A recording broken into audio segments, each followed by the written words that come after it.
Isang gabi ng pagkakamali ang magiging dahilan upang maging mas malapit ang koneksyon ni na Christine at Brent.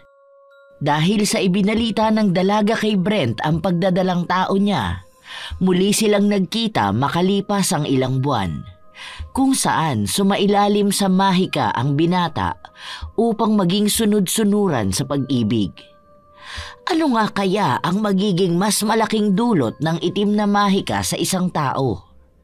Sa araw mismo ng kanilang kasal, may makakaputol kaya ng gayuma? O bibit-bitin nila ang pinakamalaking kasalanan na babago sa kanilang mga buhay? Ay, grabing traffic ang inabot ko. Ang init pa sa labas. Paano? Nagkamali kasi ng dinaanan yung nabukong motor. Ay, napunta pa kami dun sa may nagpi-prenup shoot. Ayun, kinailangan pa naming umikot. Bilad na bilad ang balat ko sa araw. Ay, mabuti na lang may sunscreen ako. Oo nga pala, kanina pa ba kayo nandito? Hindi naman, medyo kararating lang nga lang namin. Hinihintay pa namin yung iba. Umupo ka na muna lang dyan. Mukhang na-traffic din sila eh. Kamusta na nga pala?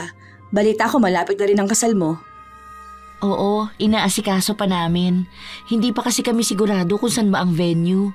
Pinag-uusapan pa kung garden o beach wedding. Sa susunod na linggo pa yung prenup shoot namin. Uy, invited ka ha. Pumunta ka doon, kukunin kitang bridesmaid. Uy, congrats ha. Kailan ba yan? Tingnan ko muna kung pwede ako ha. Alam mo naman na busy ako sa trabaho eh. Tapos sa susunod na buwan pupuntahan ko pa si Jowa sa Canada. Kaya baka masaktuhan naman na nasa abroad ako. Oo nga pala, hindi ko pa nakikita ang future groom mo. Bakit hindi mo isinama rito? Hindi kasi yun mahilig sa mga ganito. Grabe, kung alam mo lang kung gaano ka mahiyain yun. Ako nga lang ang kinakausap nun eh.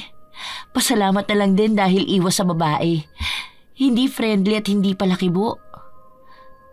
Oh, sino pa bang hinihintay natin? Uy, may mga bagong mukha ako nakikita rito ah. Mga kaibigan mo sila? Hello sa inyo, ako pala si Christine. Oo, mga naging kaibigan ko sa trabaho. May isa pa akong hinihintay, si Brent. Actually, friend yun ng boyfriend ko, pero inaya ako na sumama sa atin makiparty. Paano, galing sa breakup, kailangan ng konting saya, alam mo yun? Hindi naman siya madadamayan ng boyfriend ko dahil nasa Canada. Kaya ang sabi ko, magpakasasa na lang muna sa alak. Oh, ayan na pala siya. Ang hirap naman maghanap ng parking dito. Doon pa ako sa kabilang building nagpunta. Ang pogi naman niya, Ara. Bakit naman mabubroken pa yung ganyang mukha? Grabe naman kung may gusto pang manakit sa kanya. Kasi kung ako yan, hindi ko yan papakawalan. Baliw ka talaga. Oo nga pala, Brent. Ito si Christine. Isa sa mga friend kong mahirap maaya sa galaan. Nagkakilala kami niyan noon nasa LU. Tapos nabalitaan kong nakabakasyon malapit dito. Ayan, inaya ko na. Hello sa'yo, Brent. Nice to meet you too. May iba ka pa bang hinihintay? Tara, makita tayo. Alak naman masyadong broken-hearted. Tara na nga, halika na Christine. Tawanan ang maririnig sa kanila habang sabay-sabay silang umaakyat sa ikalawang palapag kung saan naroon ang bar. Marami sila na magkakasama kung saan isang mahabang lamesa sila nakapwesto. Kahit na hindi pa kilala ni Christine ang pangalan ng mga kasama niya, maayos siyang nakisama sa mga ito at nakipagkwentuhan. Sa katunayan ay hindi rin naman sila ganun lubos na magkakilala ni Ara. May koneksyon lang silang dalawa kaya minsan ay nakakapag-usap sila. Sanay rin naman ang dalaga na makihalubilo sa maraming tao. Naging masaya ang gabi nilang lahat, umiindak sa tugtugin at nagpapakalulong sa alak. Pwede ba magtanong kung hindi ka lang naman masasaktan kasi medyo personal to? Tungkol ba saan? Sa love life ko. Gusto mong malaman kung bakit kami naghiwalay. Daig mo pa manghuhula ah. Yan lang naman ang pwede mag-iusapan tungkol sa buhay ko. So, bakit nga ba? May iba bang dahilan? May nagloko ba sa inyo? Walang cheating. Hindi ko maintindihan kung bakit gusto niya makipaghiwalay sa akin. dahil hindi siya makapag-focus sa karir niya. Pero mahal ko siya. Kaya gagawin ko pa rin lahat para maibalik yun sa amin. 13 years yun. Hindi ko papayag na matapos lang dun. Malapit na kaming ikasal eh. Oh, sorry. Hindi ko alam na ganun pala kayo katagal. Pero malay mo, may ibang babae na mas deserving mahalin mo. Marami pa dyan na hindi ka basta ipagpapalit. Malabo, hindi ko na kaya magmahal ng ibang babae bukod sa kanya. Hindi natuloy ang malalim na usapan ng dalawa nang unti-unting nagpaalam ang mga kasama nila na uuwi na. Napatakbo rin si Ara sa banyo upang sumuka. Ilang oras na rin naman silang nagpapakasaya kaya napagdesisyonan na nilang umuwi. Nasusuka talaga ako. Ang init ng sikmura ko. Umuwi na tayo. Napasobra ang inom natin. Baka mamaya magalit pa sa akin ng boyfriend mo kapag napahama ka pa. Paanong hindi ka malalasing, Brent? Pati iniinom kong alak, ikaw na ang kumuha. Ikaw naman, Ara. Sure ka bang kaya mo makauwi? Gusto mo bang ako na lang ang mag-drive ng kotse mo? Hindi pa naman ako lasing eh. Sa inyong lahat ako lang yata ang walang tama ng alak. Hindi na. Andyan na yung kapatid ko. Nasa baba na raw siya naghihintay. Siya na ang magdadrive para iuwi ako sa bahay. Ganun ba? Sige pala. Tara na, bumaba na tayo.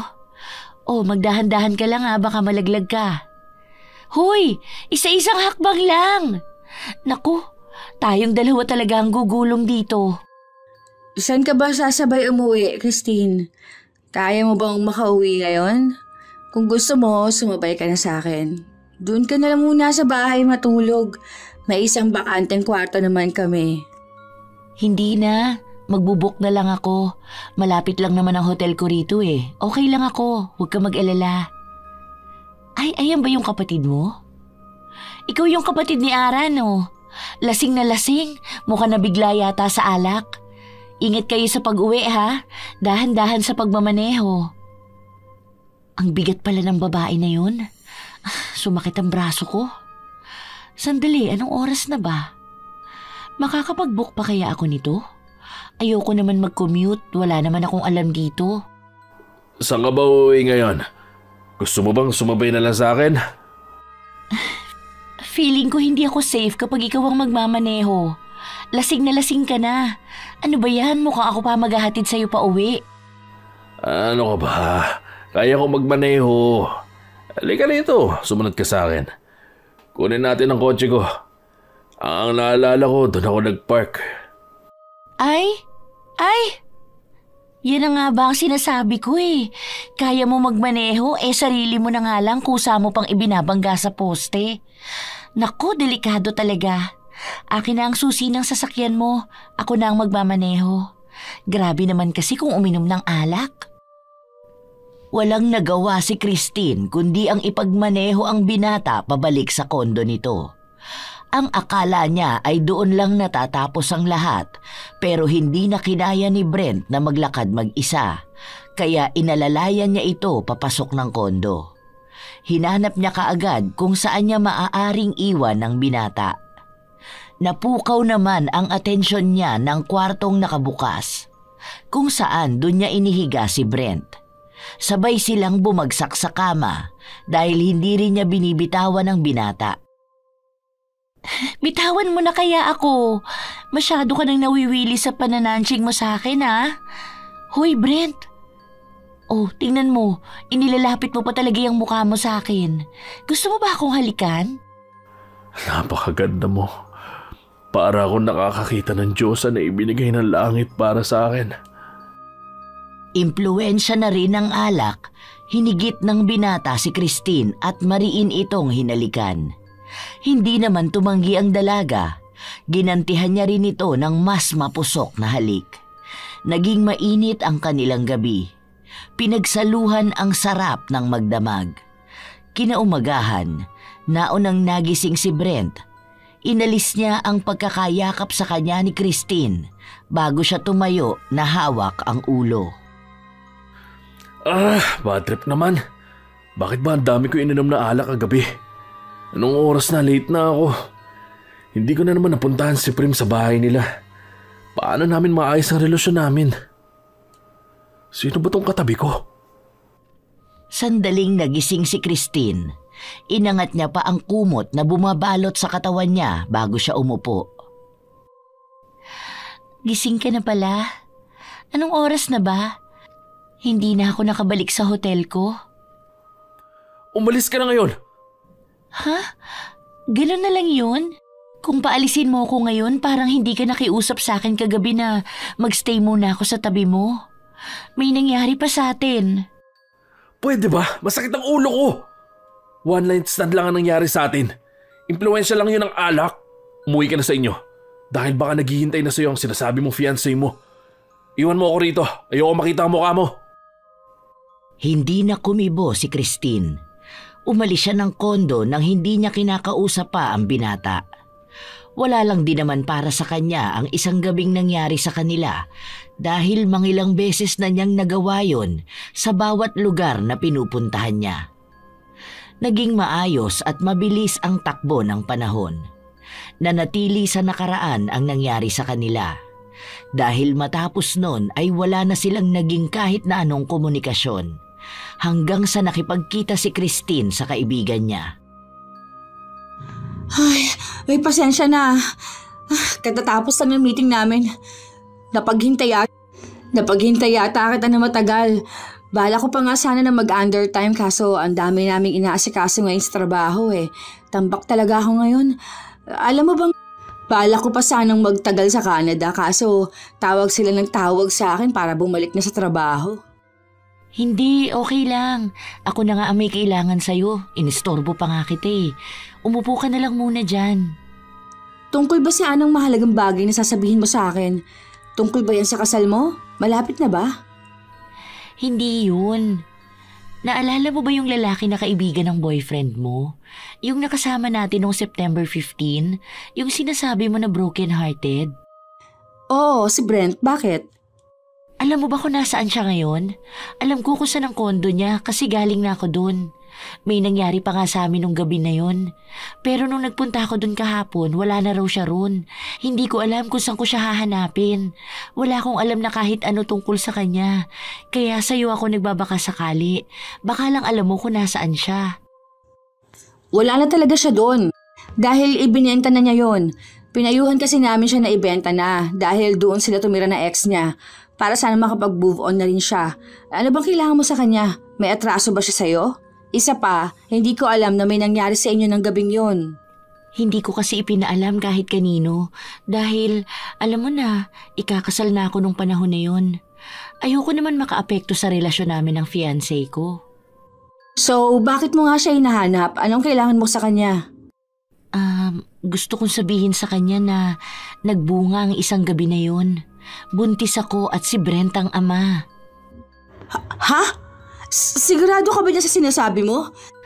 Isang beses lang naman atang nangyari yun, di ba? Paano ka nakakasigurado na si Brent ang ama ng dinadala mo? Hindi ba may nobyo ka? Alam ko na siya talaga. Hindi ako nagkakamali na siya ang ama ng dinadala ko. Sa kanya ang bata na to. Hindi naman ako lalapit sa'yo at hahanapin siya kung hindi ako sigurado. Hindi ko naman gagawin tanga ang sarili ko, no? Ang gulo. Naguguluhan ako sa mga sinasabi mo. Kung totoo man na buntis ka, anong balak mo kapag sinabi mo sa kanya? Paano yung fiancé mo? Ikakasal ka na, Christine. Sa katunayan, hindi na matutuloy ang kasal namin. Nang malaman niyang ibang nakabuntis sa akin, nakipaghiwalay siya. Oo, gets ko naman. Naiintindihan ko kung bakit hindi niya ako matanggap. Ayokong ipalaglag ang bata. Anak ko pa rin ito, Ara. Kaya gusto kong panindigan kung ano man ang nabuo sa isang gabing pagkakamali na nangyari sa amin ni Brent. Kaya please, tulungan mo kung makausap si Brent. Hindi ko naman siya ipinagpipilitan sa anak namin, pero ayoko na maipagkait sa kanya na malaman niya ang totoo. Sige, susubukan ko muna siyang kausapin ha. Babalitaan na lang kita kapag nagkita na kami. Sasama na ako sa'yo para ako na ang magsasabi sa kanya. Alam ko na natatandaan niya pa yun. 2 buwan pa lang naman na nakakalipas simula nun eh. Hindi kumbinsido si Ara sa mga sinasabi ni Christine. Pero masyadong makulit ang kaibigan kaya wala na siyang nagawa kundi ang samahan ito sa bagong bahay ng binata. Iniwan niya ang dalawa para makapag-usap ng masinsinan. Nasa labas ng bahay si Ara habang kausap ang kanyang nobyo. Ibinalita niya kung ano ba ang sinabi sa kanya ni Christine. Doon niya rin nalaman na nagiging maayos na ulit ang relasyon ni Brent sa dati nitong nobya, kung saan paunti-unti na silang bumabalik sa dati dahil hindi raw tumitigil ang binata na suyuin ang dating nobya. 1 buwan pa lang simula nang magkabalikan sila pero hindi pa nila ito masyadong ipinakikita sa lahat.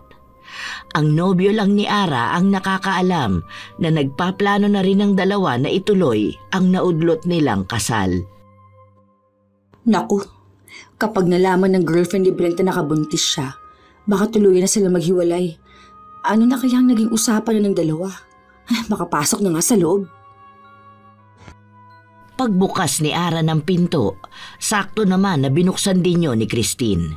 May malawak siyang ngiti sa kanyang labi na parabang may maganda silang naging usapan ng binata. Tapos na kayo mag-usap? Oo, sinabi ko na sa kanya ang lahat. At ang sabi niya, pananagutan niya ako. Gusto na nga niya akong pakasalan eh. Ha? Talaga sinabi niya yun? Sure ka ba? Bakit para namang gulat na gulat ka? Hindi ka ba makapaniwala na ikakasal na naman ako? Pero alam ko this time matutuloy na to dahil hindi ako papayag na may hahadlang pa. Hindi ka ba masaya para sa amin? Sa susunod nito magiging ninang ka na rin. Masaya naman siguro. Pasensya na, masyado lang akong nabigla sa mga nangyayari eh. Parang ang bilis kasi, nakakagulat lang. Sige na, uuwi na muna ako. Marami pa akong gagawin.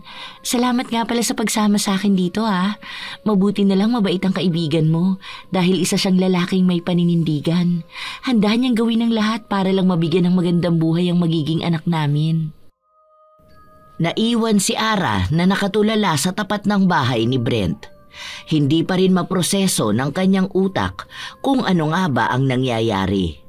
Paanong naging ganon kabilis ang desisyon ni Brent kung alam naman nila kung gaano siya kabaliw sa kanyang nobya? Kilala niya ang binata. Hindi ito basta nagdedesisyon. Lalo pa at pinangakuan niya rin ng kasal si Prim. Nais munang kumpirmahin ni Ara ang mga nangyayari kaya pumasok siya sa loob at naabutan ng binata na tila ba may malalim na iniisip. Brent, pwede mo tayo mag-usap? Iwan mo muna ako. Wala akong balak makipag-usap sa kahit sino. Gusto ko lang pag-usapan natin ang tungkol sa inyo ni Christine. Kasi sinabi niya sa akin na... Mahal ko si Christine. Mahal ko si Christine. Umalis ka na rito.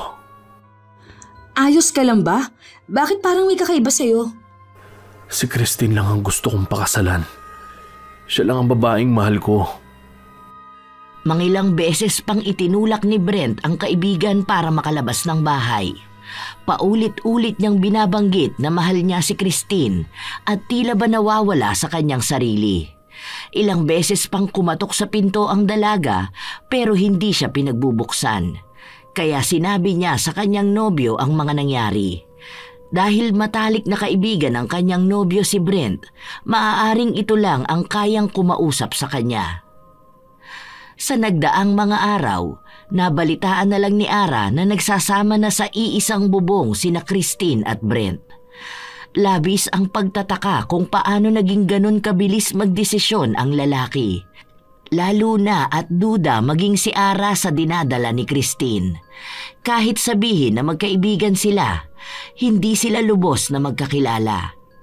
Kung nagawa ni Christine na magkaroon ng isang gabing pagkakamali kay Brent habang may nobyo siya at ikakasal na sila, paano kung may ibang lalaki pa bago si Brent? Ngunit ang binata lang ang napili niyang umako ng ipinagbubuntis niya. Mga bagay na patuloy bumabagabag kay Ara. Gumagawa siya ng sarili niyang hakbang para mabisto ang itinatago ng kaibigan, kaya nagpanggap siya na parabang wala lang ang lahat. Happy New Year, Brent and Christine. Kamusta na kayo? Happy New Year din. Maayos naman kaming dalawa. Masaya kami. Grabe pala mag-alaga si Brent, no? Kasi bawat oras, pinaparamdam niya sa akin na mahal niya kami ng future baby namin. Lahat ng hiling ko at kaartihan ko sa pagbubuntis, naku, na ibibigay niya. Brent, ayos ka lang ba? Bakit parang nawawala ka sa sarili mo? Siguro puyat lang yan at pagod. Gusto mo bang magpahinga muna, asawa ko? Sige na, pumasok ka na sa kwarto. Hayaan mo na muna kami ni Ara dito. Walang pagdadalawang isip, napasunod ni Christine ang binata. Pumasok kaagad ito sa loob ng kwarto nang hindi man lang kinakausap si Ara. Isang dagdag alalahanin dahil sa unang pagkakataon, ganun lang kabilis siyang manipulahin ng isang babae. Sigurado ka bang ayos lang si Brent? Ang dami kasing pagbabago sa kanya. Hindi siya ganun. Madaldal at masayahin siyang tao. Ilang taon na kami magkakilala dahil sa nobyo ko. Kahit nung naghiwalay sila ng long-term girlfriend niya, hindi siya naging ganyan eh. Madalas lang na mainitin ang ulo niya. Para kasi may kakaiba eh, hindi ko maipaliwanag.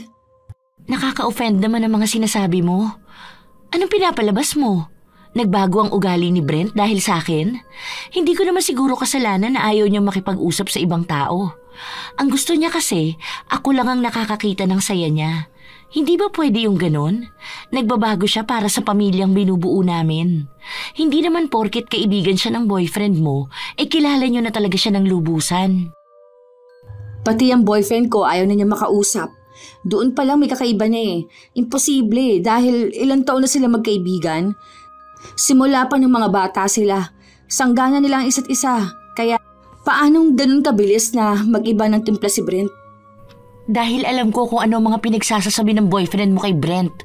Nababasa ko ang mga chat niya. Alam mo bang sinasabi ng boyfriend mo na paano ako papatulan ni Brent hindi naman ako maganda? Sa tingin mo ba matutuwa siya kapag nabasa niya na minamaliit ng iba ang babaeng mahal niya? Siguro kahit ikaw maiintindihan mo ko. Dahil ba hindi ako kasing ganda ng ex ni Brent, magdududa na kayo kung bakit niya ako pinatulan?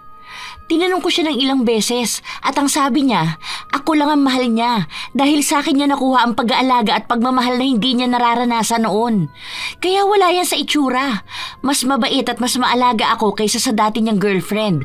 Kaya kung pabalik-balik ka rito para lang sabihin sa kanya na hiwalayan ako, hindi mo yun magagawa. Hayaan niyo na lang kami maging masaya. Hayaan niyo kami bumuo ng sarili naming pamilya. Hindi ko intensyon na sumama ang loob mo.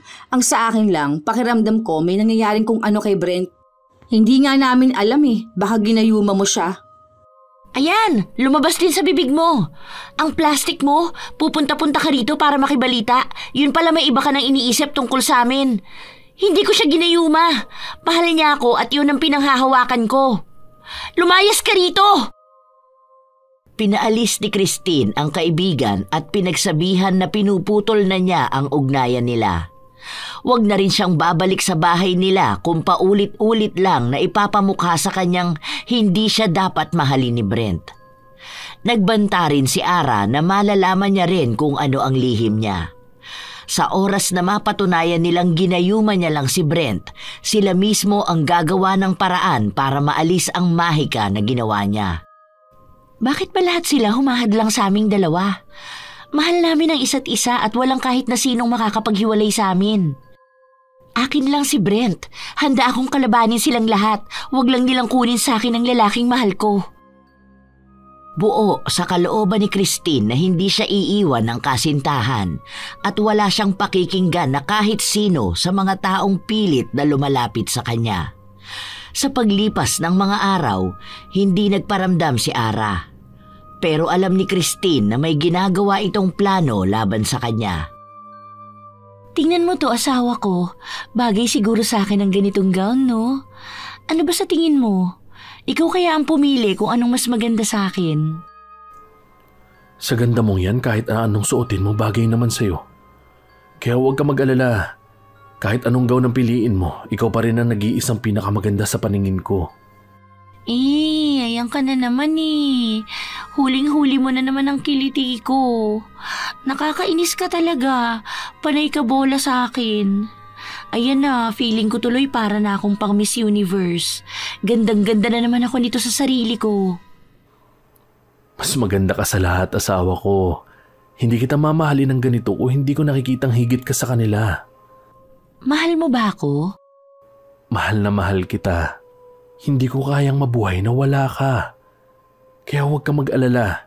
Hindi kita ipagpapalit sa kahit na sino. Makakaasa kang sa'yo lang ang puso ko. Tiyak na matutuwa ang baby natin kapag lumabas na siya. Dahil may isang responsableng ama na magmamahal sa kanya. Isang pamilya na magbibigay ng magandang buhay. Sana maging kamukha mo ang baby para kapag babae siya, magiging sobrang ganda niya. At kung lalaki naman, syempre sobrang pogi niya. Mukhang isang normal at perpektong araw na puno ng pagmamahalan, ngunit natigilan ang dalawa sa paghaharutan nang makarinig sila ng katok sa pinto. Si Christine ang nagbukas ng pinto kung saan nakita niya si Ara na may kasamang isang magandang babae.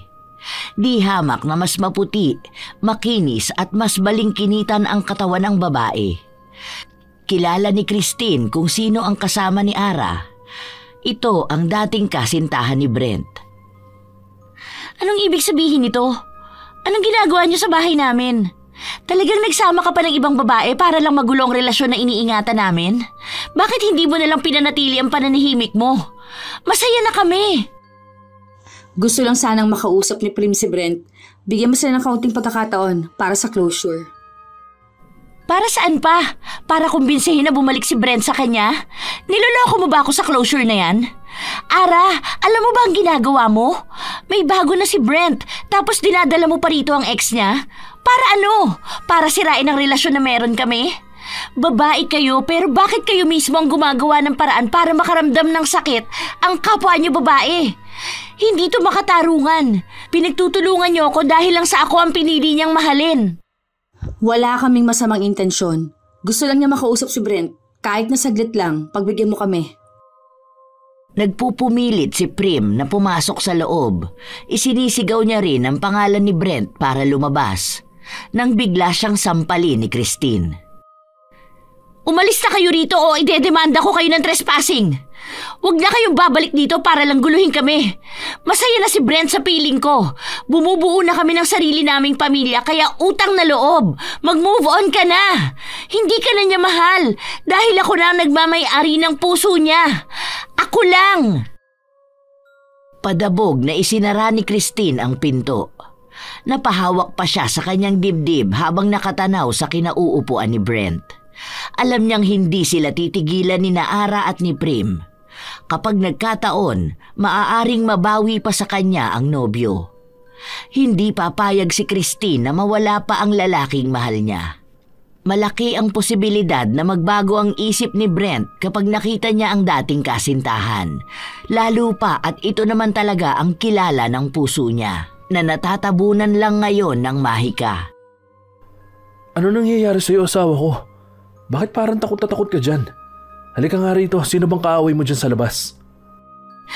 Asawa ko, inaaway ako ng mga kaibigan mo. May mga nagpunta rito para paghiwalayin tayong dalawa.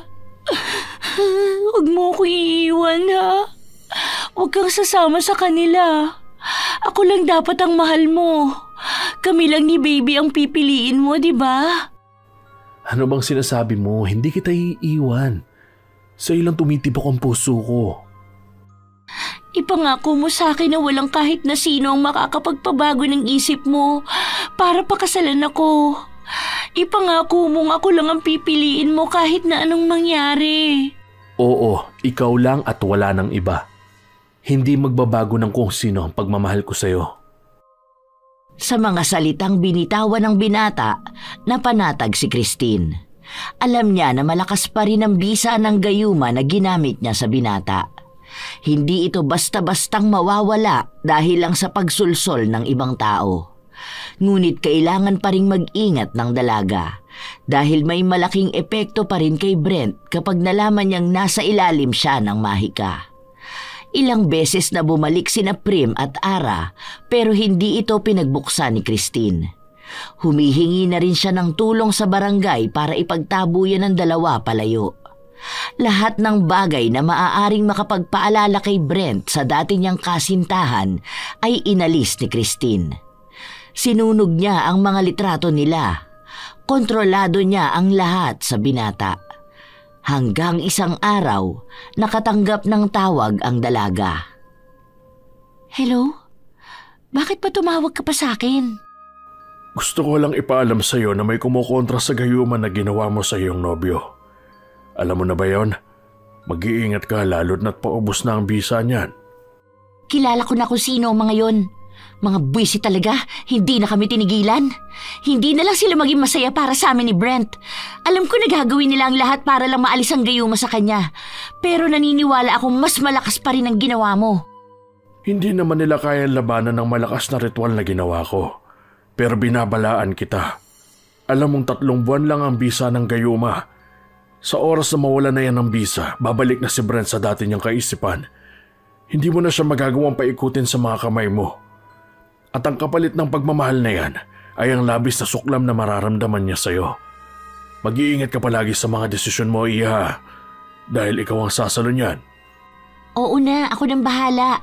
Basta pagtibayin mo ang gayuma. Hindi nila pwedeng mabawi si Brent. Ako lang ang nagmamay-ari sa kanya. Hanggat hindi natatapos ang kasal, hindi sila maaaring lumapit sa fiancé ko.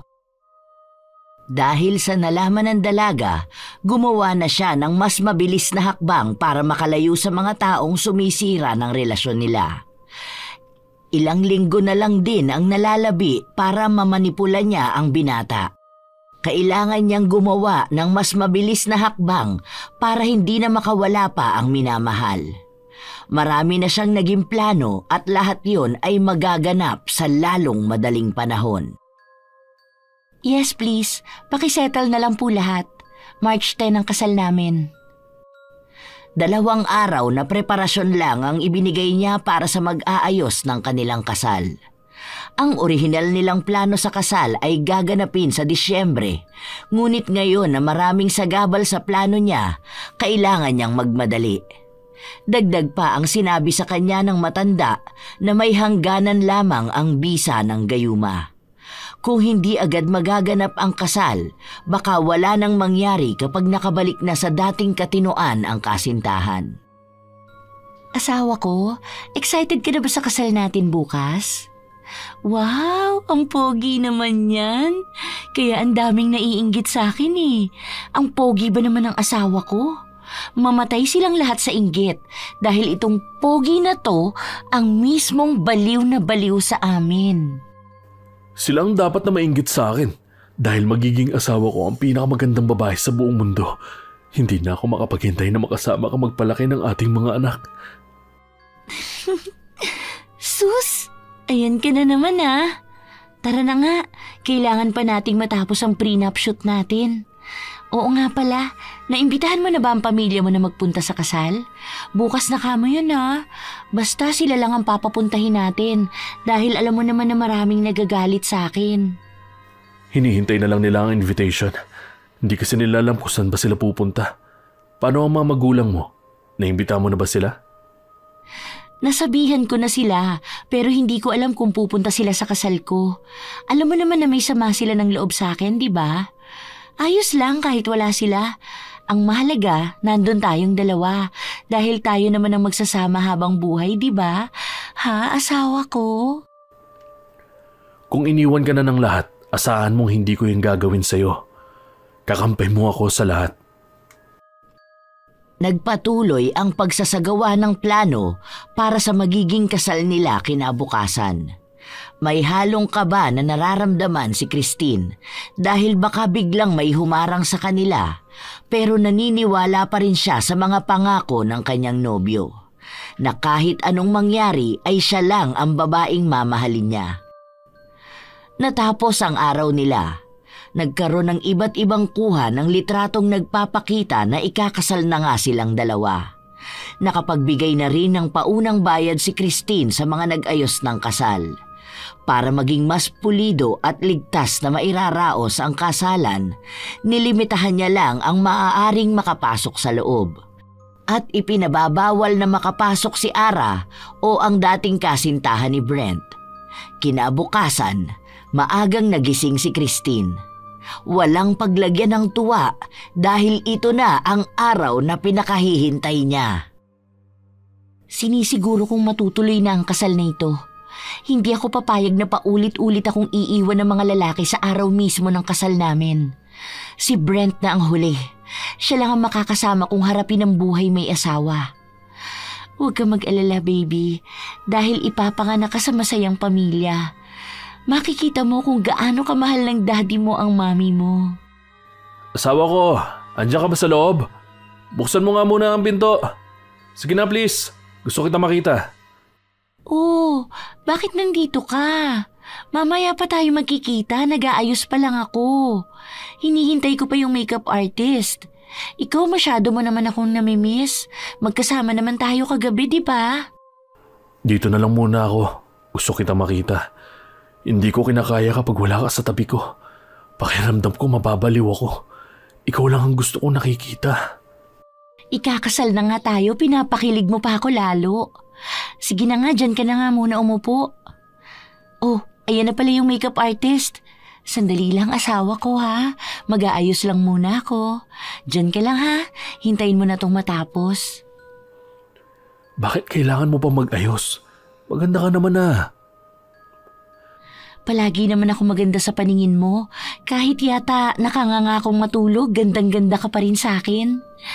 Kailangan ko mag-ayos dahil kasal natin to. Para mas maganda makita sa picture. Para naman may ipagmalaki rin ako sa mga lumalait sa akin, no? Ay, sige na nga. Baka lalo ko ma-in love kapag nakita kitang sobrang ganda. Mabaliw pa ako lalo. Baka diretsuhanin mo na agad.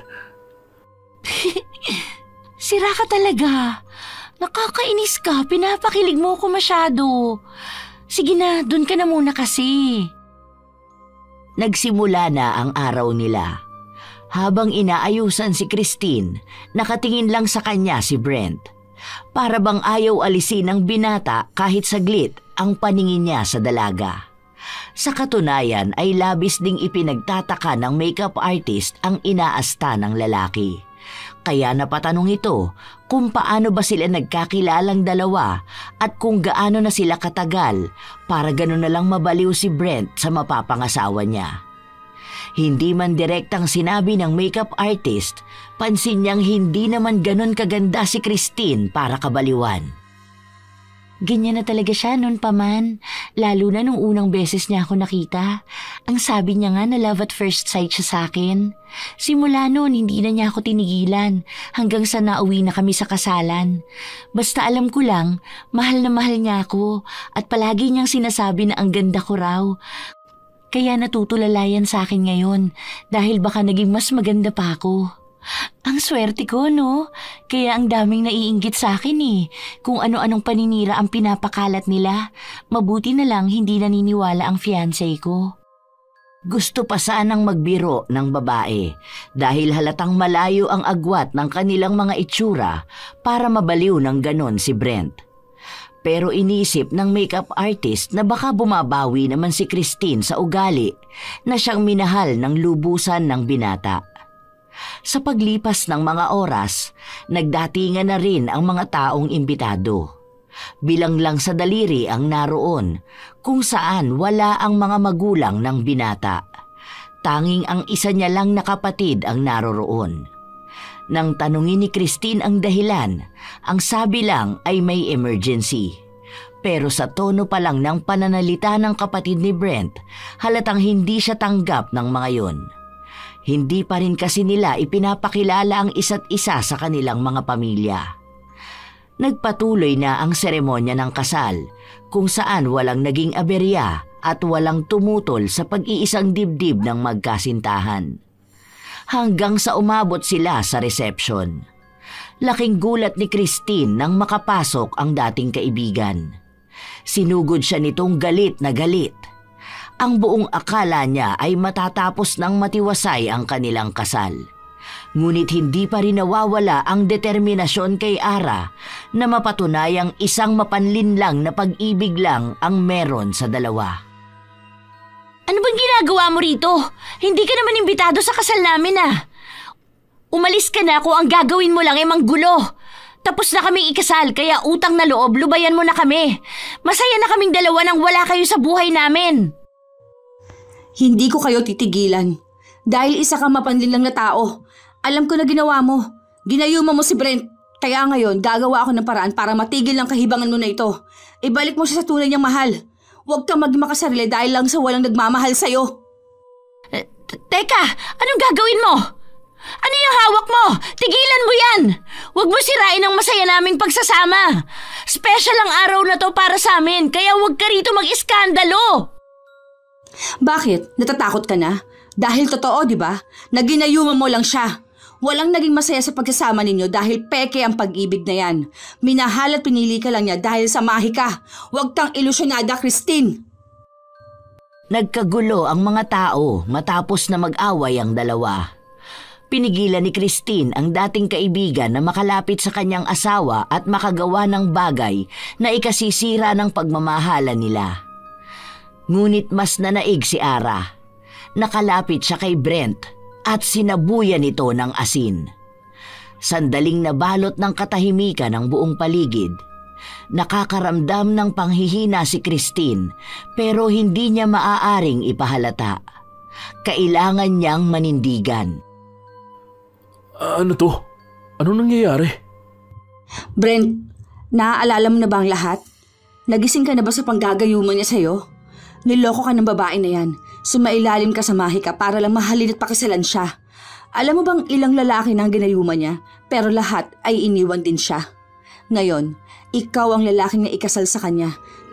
Kaya klaro na ito na lahat na nangyayari sa inyo ay kalokohan lang. Isa lang itong ilusyon na binubuo ng babae na yan. Bakit mo ko sinabuyan ng asin? Bakit ka nanggugulo sa kasal namin? Wala man lang bang taong nagbabantay dito? Paalisin niyo yan! Wala kang karapatan na guluhin kami ng asawa ko! Mahal namin ang isa't isa kaya kami nagpakasal! Teka lang. Brent, gumising ka nga. Brent, ano ba? Lahat kayo, maniwala kayo sa akin na isa lang tong patibong ng babae na to. Ilang beses na niyang ginawa ng manggayuma dahil walang kaya magmahal sa kanya. Hindi mo ba narinig ang sinabi ng asawa ko? Lumayas ka na rito! Ginulo mo lang ang masaya dapat naming kasalan. Ikaw ang nababaliw, Ara. Hindi mo matanggap na ako talaga ang mahal niya. Mas kinakampihan mo pa ang baliw niyang ex. Pare-pareho kayong magsama. Hinila ng mga kalalakihan si Ara palabas ng venue. Si Christine naman ay pinagpagan ang mga asin na nasa katawan ng kanyang asawa. Sa totoo lang, nakaramdam ng kaba si Christine dahil inakala niya na magigising at matatauhan ang kanyang asawa dahil sa pagsaboy ng asin. Mabuti na lang at nanatili pa rin ang pagmamahal sa kanya nito. Panibagong buhay para sa kanila. Lumipat sila ng bahay kung saan walang makakakita at makakahanap sa kanila. Nais nilang mamuhay ng payapa, labas sa mga taong kumokontra sa pagmamahala nila. Noong una, akala ni Christine ay tunay na ang nararamdaman sa kanya ng asawa, ngunit dumating ang araw na hindi niya inaasahan. Buwisit naman! Bakit wala bang pagkain dito? Letse talaga oh! Ano ba klaseng buhay meron ako? Ay! Ano ka ba naman, mahal? Bakit mo naman ibinato ang kaldero? Hindi pa ako nakakapagsaing. Mamaya pa kasi ako magluluto kapag tapos na akong maglinis ng banyo. Nagugutom ka na ba? Sige, paglulutuan na lang muna kita. Ano bang ulam ang gusto? Mahal, bitawan mo ako. Huwag mo naman ako sakalin. Nasasaktan ako. Pwede bang huwag kang pakalat-kalat dito sa bahay? Naaalibadbaran ako kapag nakikita ko ang mukha mo. Busit na busit ako! Kung alam mo lang kung paano kumulo ang tugo ko kapag naririnig ko ang boses mo at idagdag mo ba ang mukha mo para bang kinasusuklaman ko ang buong pagkatao mo! Ano bang nangyayari sa'yo? May problema ka ba? Naiinip ka na ba rito sa bahay? Baka gusto mong magbakasyon muna tayo. Mahal, please. Huwag ka naman ganito sa akin. Paano aaliwala sa utak ko kung ikaw lang din naman na makikita ko kapag umalis ako? Ano ba namang buhay meron ako? Araw-araw ko nakikita ang pangit mong pagmumuka. Para akong pinarurusahan ng mundo. Bakit ganyan ka magsalita sa akin? Hindi ka naman ganyan nun na. Hindi mo ba alam na naririnig ka rin ng baby natin? Gusto mo bang yan ang makita niya paglabas niya? Masaya naman tayong magkasama. Sino bang taong nagbibigay sa'yo ng masamang impluensya? Hanggang ngayon ba naman iniisip mo na buntis ka? Ang tagal na natin nagsasama. Nananaginip ka pa rin na may laman niyang sinapupunan mo. Gumising ka na sa panaginip mong yang, Christine. Makaalis na nga muna sa bahay na to. Nabubuisit lang ako sa kaartihan mo. Ganito na ang madalas na asta sa kanya ni Brent. Kahit sa pagtulog ay hindi na siya tinatabihan. Pansin niya rin na sa tuwing titingin sa mga mata niya ang asawa, suklam lang ang nababakas niya.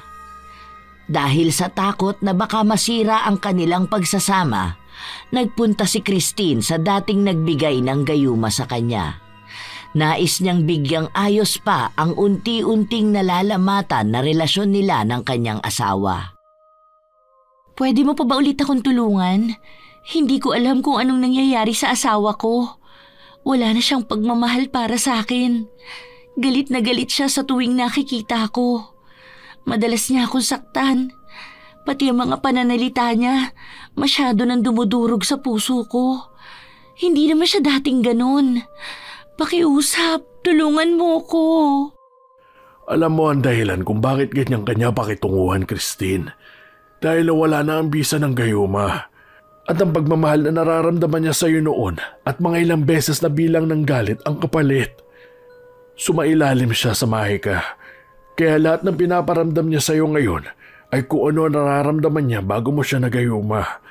Kung hindi ka niya mahal ngayon, ang ibig sabihin ay hindi ka naman talaga niya minahal noon. Matagal mo nang alam ang ganito, Christine, dahil hindi lang ang asawa mo ang nabigyan mo ng gayuma. Tulungan mo kung maibalik siya sa dati. Basta, gawin mo ang lahat para mahalin niya ako ng totoo. Sige na, kahit magkanong bayad pa ang kailangan mo. Gusto ko yung totoo na, yung hindi na kailangan magwakas ang pagmamahal niya sa akin.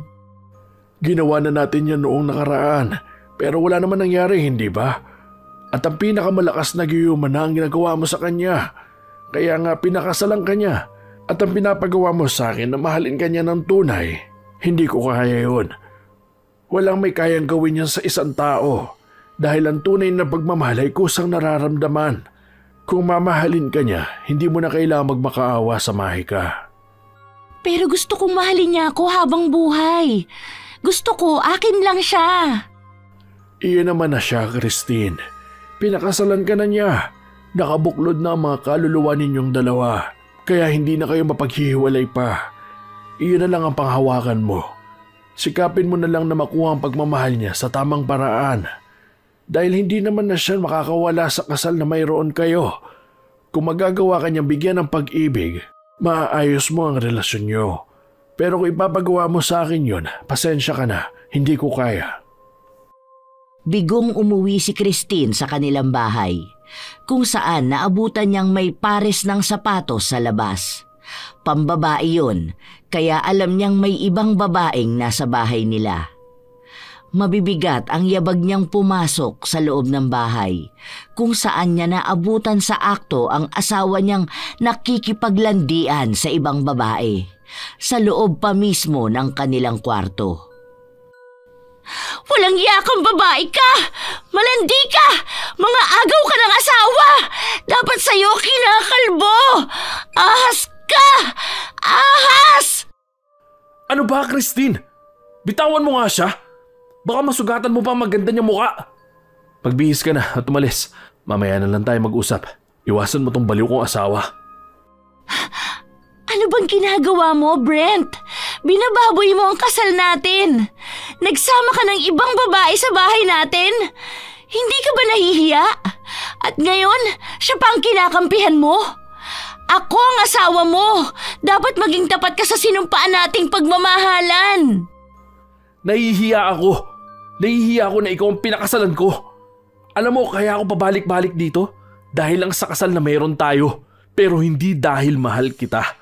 Gusto ko na makalaya sa'yo, pero hindi ko magawa.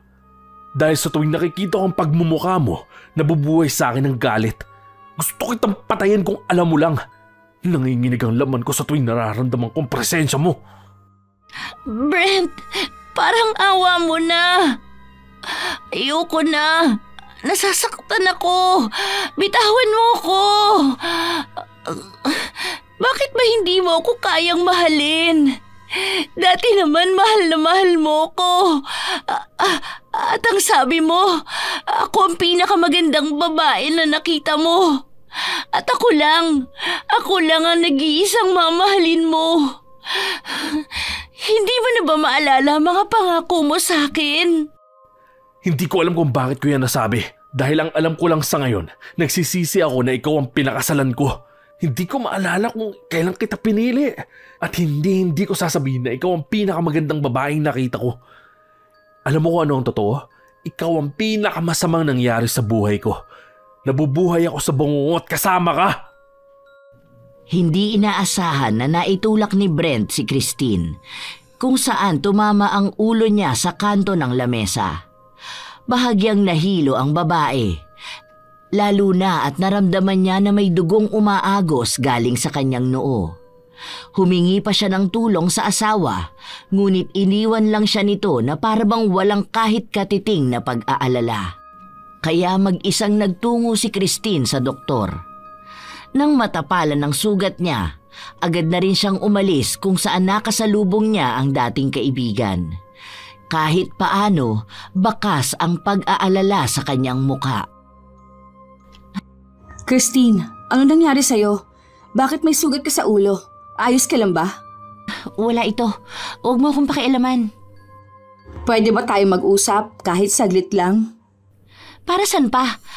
Para ipagpilitan mo sa akin na hindi ko deserve si Brent? Ara, utang na loob. Anong klaseng pagmamakaawa pa ba ang gusto mong gawin ko para lubayan mo na kami? Malayo na kami ah. Masaya na kaming bumubuo ng sarili naming pamilya. Mahal namin ang isa't isa. Kaya sana naman, hayaan mo na kami. Mahal niyo ang isa't isa pero sa ibang babae nagmamakaawa si Brent. Alam mo na ba yon, Christine? Binabalik-balikan niya si Prim. Gusto niya magkabalikan sila pero hindi niya magawa dahil nakatali kayo ng kasal. Madalas na sila magkita. Alam ng puso niya kung para kanino ba talaga ito tumitibok. Hindi mo yon pag-aari, Christine. Hindi ikaw ang mahal niya. Sana magising ka sa katotohanan na yon. Hindi totoo yan. Mahal na mahal ako ng asawa ko at hindi niya ako ipagpapalit sa kung sino man. May nagiging problema kami, oo, pero sa akin siya umuuwi. Huwag ka nang magbigay pa ng kung ano-anong kasinungalingan para lang masira ang pagsasama namin. Nararamdaman ko pa rin ang init ng pagmamahal niya sa akin. Pinanghahawakan ko ang sinumpaan naming pagmamahalan. Hindi ko kayo sinisira dahil ikaw ang sumira sa sarili mo. Hindi mo maamin na kaya ka lang niya pinakasalan dahil sa gayuma. Ngayon na nawala na ang bisa nun, galit na lang ang natitira sa'yo. Hanggang kailan ka mabubulag-bulagan, Christine? Hindi kailanman mananatiling tapat ang pag-ibig niya sa mailalim lang sa mahika. Kahit pa sabihin mong pinagbuklod kayo ng kasal, magkaiba ang pamimilit at ang tunay. Tumahimik ka na! Galit ka lang sa akin at naiinggit ka dahil masaya na ang buhay ko. Ayaw mo lang ako maging masaya kaya pinagpipilitan mong ako lang ang nagkamali rito eh. Kung tunay kang kaibigan na may malasakit sa akin, sana hindi mo hinahayaan na landiin ni Prim ang asawa ko. May malasakit ako sa'yo, kaya ayokong umabot ka sa puntong hindi mo na alam kung ano pa ang pagmamahal dahil masyado ka na nagpapakabaliw sa gayuma. Walang kahit na sino magpapagising sa'yo sa maling pag-ibig, kundi ang sarili mo mismo. Naging sarado ang tenga ni Christine sa pakikinig. Nagmadali siyang umuwi sa kanila para kahit paano ay mabawasan ang bigat ng dibdib niya. Ayaw niyang maniwala na niloloko siya ni Brent at bumabalik na ito sa tunay niyang mahal. Sa paglipas ng mga araw, mas tumitindi ang galit na nararamdaman sa kanya ng asawa. Ilang beses na niyang nasasaktan si Christine at kahit na anong gawin niya ay hindi niya mabawi ang pagmamahal na pinapangarap niya. Sa halip na pagmamahal ang makuha niya, galit ang ibinibigay sa kanya. Madalas na wala si Brent sa bahay nila at nababalitaan na lang niya na kasama na nito si Prim. Masakit man, pinipili ni Christine na huwag paniwalaan ang mga ito. Napapadalas na rin ang pag-iyak niya, nawawala ng gana kumain. Nangangayayat siya at nagiging sakitin. Ngunit mas mahalaga pa rin sa kanya ang pag-ibig ni Brent. Saan ka naman ang galing? Sa babae mo na naman? Hindi ko alam kung bakit may mga malalanding lingkis ng lingkis sa taong may asawa na. Bakit ba hindi mo siya maiwan? Ano bang nakita mo sa kanya na wala sa akin? Ibinibigay ko naman ang lahat sa'yo ah. Hindi ko lang siya basta babae. Siya ang dapat kong kasama sa bahay. Sa kanya dapat ako nangako ng wagas na pagmamahal sa harapan ng altar. Pero hindi ko yun magawa dahil isang araw nagising na lang ako na ikaw ang katabi ko. Hindi ko maalala kung paano at kailan kita minahal. Bakit ba ayaw mong maniwala na ako naman talaga ang mahal mo? Ako ang pinili mo. Dahil wala nga ako nararamdaman kahit nakatitig. Hindi kita mahal, hindi kita minahal at hindi kita mamahalin. Tago sa puso ang mga salitang binitawan ni Brent. Nang araw din na yon ay bumalik si Christine kay Manong Kulas para magmakaawa na gawan ulit siya ng gayuma. Sinubukan ulit siyang bigyan pero sa halip na tumalab yun, mas lalong naging agresibo at mainitin ang ulo ni Brent. Para siyang isang mabangis na hayop na nakawala. Hindi siya kayang pakalmahin ni Christine at hindi rin siya nito makausap ng mahinahon. Bakit ngayon ka lang umuwi? Saan ka galing ha? Nakikipagkita ka ba ng patago sa lalaki mo ha? Ha? Ano ba? Brent, nasasaktan ako. Wala akong ibang lalaki.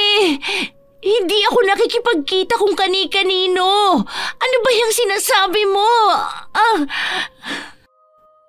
Subukan mo lang talaga makipagkita sa lalaki mo.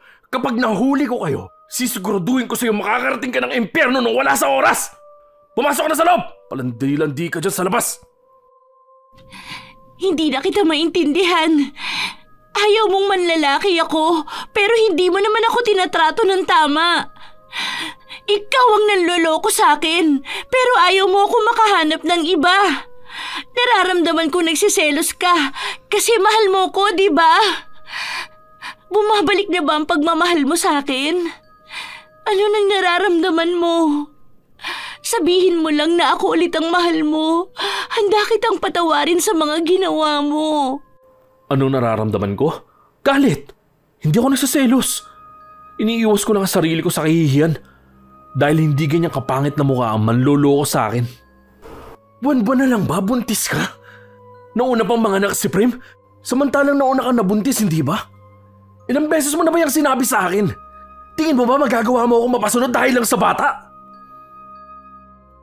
Naghintay si Christine na maging epektibo ang gayuma, ngunit walang nangyari. Nagalit pa siya nung una kay Manong Kulas, ngunit pinaalala sa kanya na wala na siyang magagawa pa sa relasyon nila ng asawa niya. Pinalala niya lang ang galit na nararamdaman nito sa kanya. Sa paglipas ng panahon, nagkaroon ng anak si Brent kay Prim na mas hindi kinakaya ni Christine.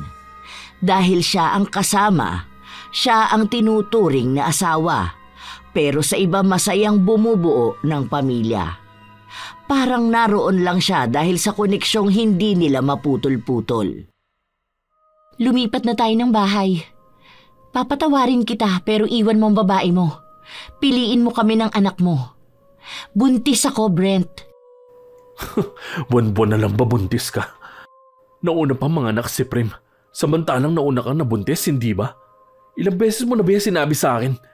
Tingin mo ba magagawa mo akong mapasunod dahil lang sa bata? Pumili ka! Kami nang magiging anak mo o ang babae mo! Dahil kung mahal mo kami, iiwan mo sila! Huwag mo akong tanungin dahil baka masaktan ka lang sa magiging sagot ko. Tumabi ka nga sa dinadaanan ko. Baka kung ano pa magawa ko sa'yo. Maiwan ka dyan sa bahay. Mag-ilusyon kang buntis ka para hindi kita iwan. Tuluyang umalis ng bahay si Brent.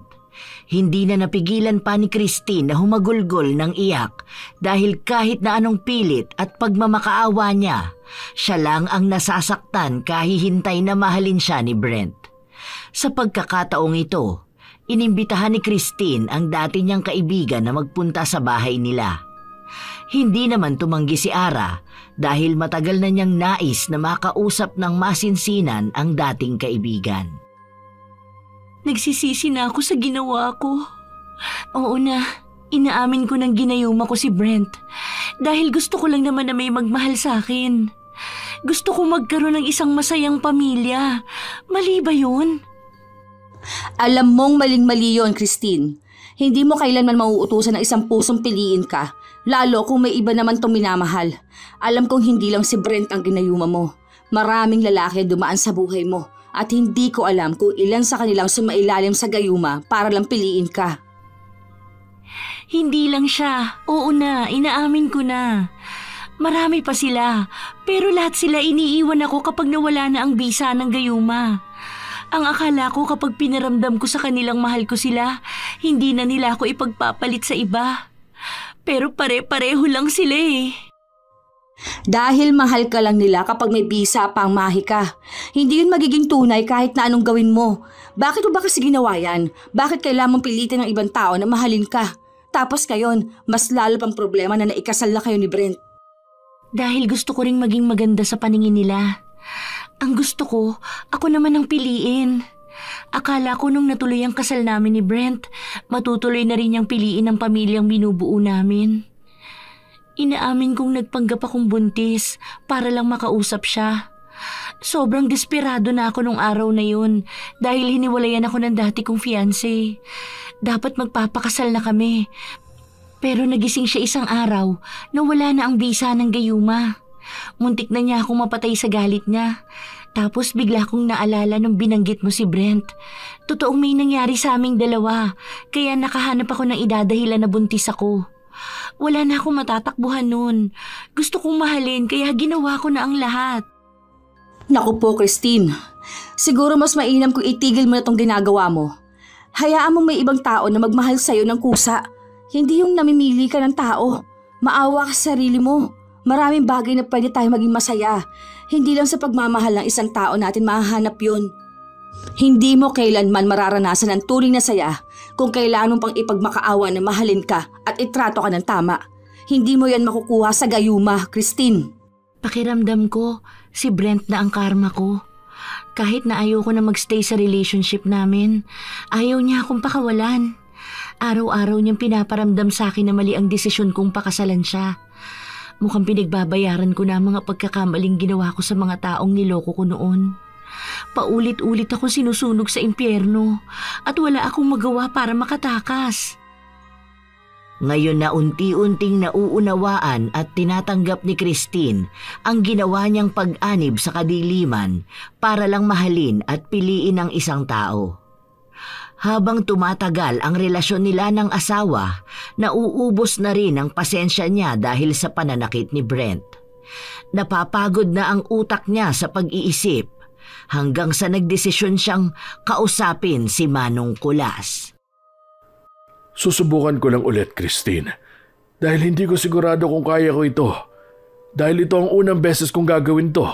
Lalo pa at nakabuklod ang kaluluwa niyo ng kasal. Parang awa mo na, Manong Kulas. Tulungan mo na ako makawala kay Brent. Ipinapangako kung hindi ko na uulitin ang manggayuman ng kahit na sino.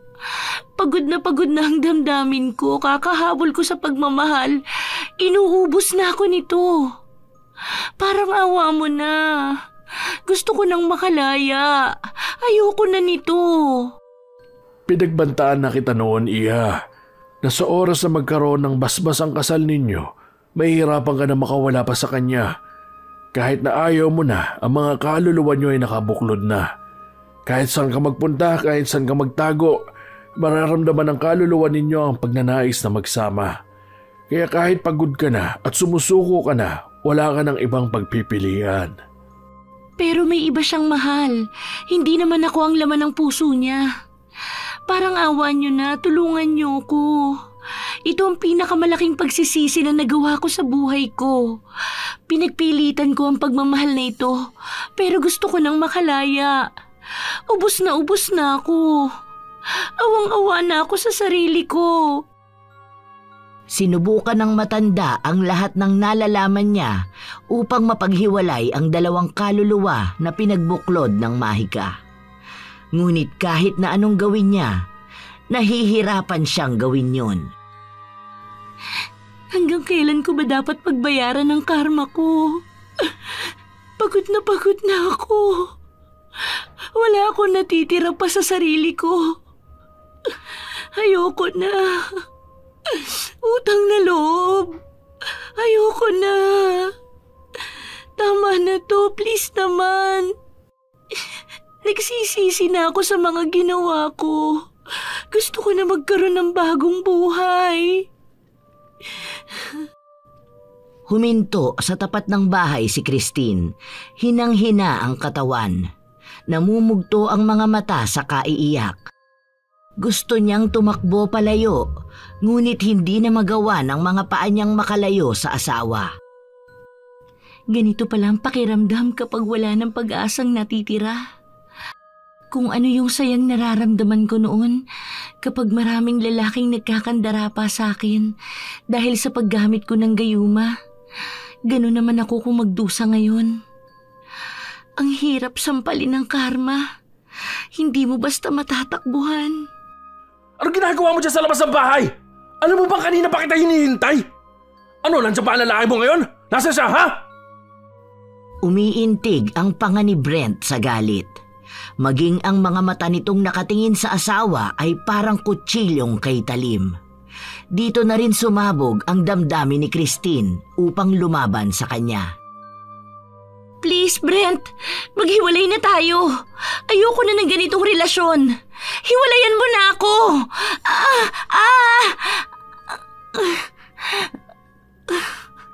Anong sinabi mo? Nakikipaghiwalay ka sa akin? Para saan? Para malaya ka mambiktima ng ibang lalaki? Hindi ka pa ba masaya na mag-asawa na tayo? Di ba ito naman ang pangarap mo? Ito ang gusto mo, ang hindi tayo magkakahiwalay. Andito na tayo, nabubuhay ka na sa pantasya mo. Alam mo nakatali ang mga kaluluwa natin, kaya hindi tayo magkakahiwalay. Dito ka lang! Brent, ano ba? Bitiwan mo ko! Ayoko na! Pagod na ako sa pananakit mo! Hindi ito ang gusto ko! Hindi ka pwedeng umayaw! Paninindigan natin magsasama tayo! Bakit ngayon ka ba natatakot? Unti-unti ka lang namang sinisingil sa mga kasalanan na nagawa mo. Hindi ba gusto mo na nakakabaliw na pag-ibig? Ito na yung Christine! Ito na yung mismo! Gusto kong mahalin, pero hindi sa ganitong paraan. Hindi mo naman ako totoong minahal. Pabayaan mo na ako. Hanggang kailan ko ba dapat pagbayaran ng pagkakamali ko?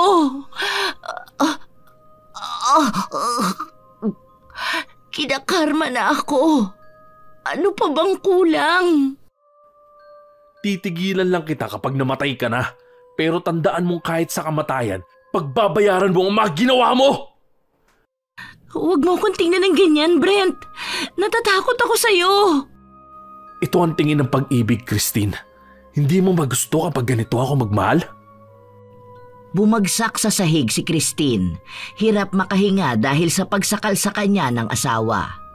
Habang nanlalabo ang mga mata niyang nakatingin kay Brent, pansin niyang balot ng kadiliman ang buong mata ng asawa. Hindi na si Brent ang kaharap niya. Maaaring ito ang dyablo na pinagkasunduan niya para makuha ang pagmamahal ng lalaki. Mukhang inuunti-unti nang kinukuha ang kanyang kaluluwa upang pahirapan. Nagpapatuloy ang mahigpit na hawak ni Brent sa kanyang leeg. Nakakapanghina at kinakapos siya ng hininga. Pilit man siyang magmakaawa, tanging nakakikilabot na pagtawa lang ang naririnig niya mula sa asawa. Wala nang nakikitang pag-asa si Christine. Ang iniisip na lamang niya ay matapos na ang lahat ng paghihirap niya. Nang bigla na lang may kung anong malamig na tubig ang bumuhos sa kanilang dalawa at ilang saglit pa ay bumagsak sa lapag si Brent. Christine, ayos ka lang ba? Nako, muntikan ka na mapatay ni Brent. Mabuti na lang nakarating kami kaagad. Halika rito.